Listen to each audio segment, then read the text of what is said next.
Welcome back to News Geelong this Friday evening. We'll commence sports now in the exciting world of lawn bowls. It was Forth playing second at the Torquay Bowling Club, where Torquay taking on Highton, and it was Highton coming away with the win in Division 1 of the Geelong Bowls.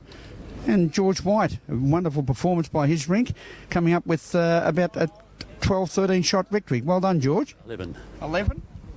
Yeah, we won by 11 actually, and it wasn't much thanks to my effort, because my team bowled very well in front of me, which is a big help. Well, they always need a good skipper, and when the bowls were necessary, you were up there with them. But the sign of the game at the half-time break, it was Torquay going in with about a 10-shot lead overall, and then Highton have come out after the afternoon tea and really put on the pressure. That's right. Yeah, we thought we had to knuckle down a bit. We had a talk amongst ourselves, and we decided to get a bit closer to the kitty. And how did the greens run? Because they look beautiful. How did they run for you today? They ran very well. The wind was a little bit tricky, but we handled it all right. And Torquay, well, they're in the top four. And you've beaten them in consolidating second place, but you've got the big challenge next week with the final round of the home and away series in 2013 against the topside Lara. That's right. But you are playing them at home at Highton. That's right. And they only beat us by 9 shots when we played them at their place the first round. And we're a bit fortunate today that Torquay had the two top skippers were out. That is Samdo and Darryl Kitchen. So it'll be interesting, because Lara, with their new bowling greens out at Lara, have got the Tiger Turf down, which is similar to what your main green is at the Highton Bowling Club on the Founders Green. Yes, that's right. So we know home ground advantage for us, I don't think. Now, the last time you two sides met, Torquay and Highton, was in round 2, and on that occasion, Highton were again successful, 94-82, so you've made it 2 from 2. That's right. Yes, we got their measure. You've got their measure. How are you going to go for the rest of the season? Can Highton remain in the top 4 and be a challenge to what looks like Lara to take out Division 1 premiership honours? I think we can beat Lara, and I think we can go and win the premiership. Well, you've heard it first from a very confident George White, and well bowled today, and we thank you for your time, and congratulations. Thank you.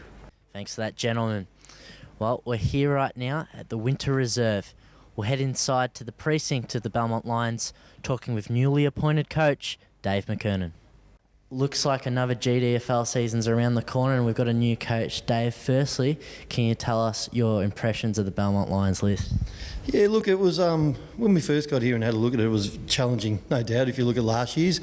But one of the things I looked at first was off-field, and the work that the guys had really put in there. And I think that's where you start to build a list from these days.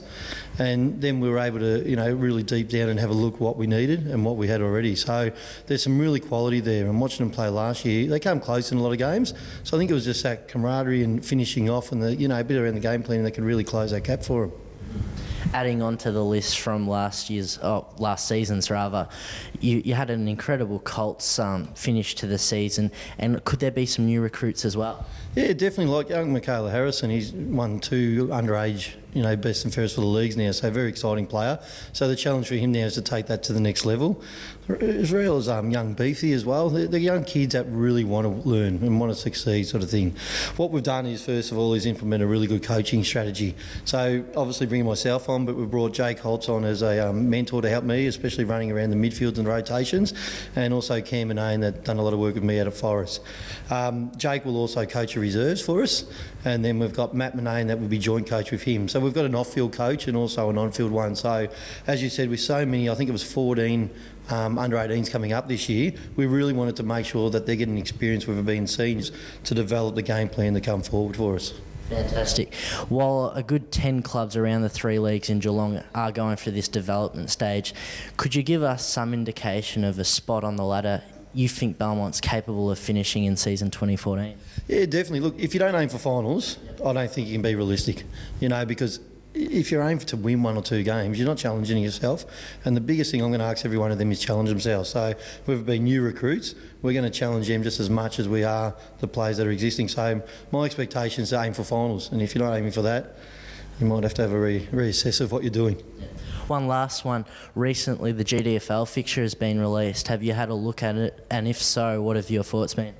Yeah, look, we've probably got a I mean, where we've come from, if you look at it, every team's going to be a hard run this season. We start off with Corio, so we're certainly the old 1 week at a time thing, but what we're aiming for is to really develop the guys, so we're going to get consistent effort out of them. And I think with the first 5 games, we'll work on that block straight away.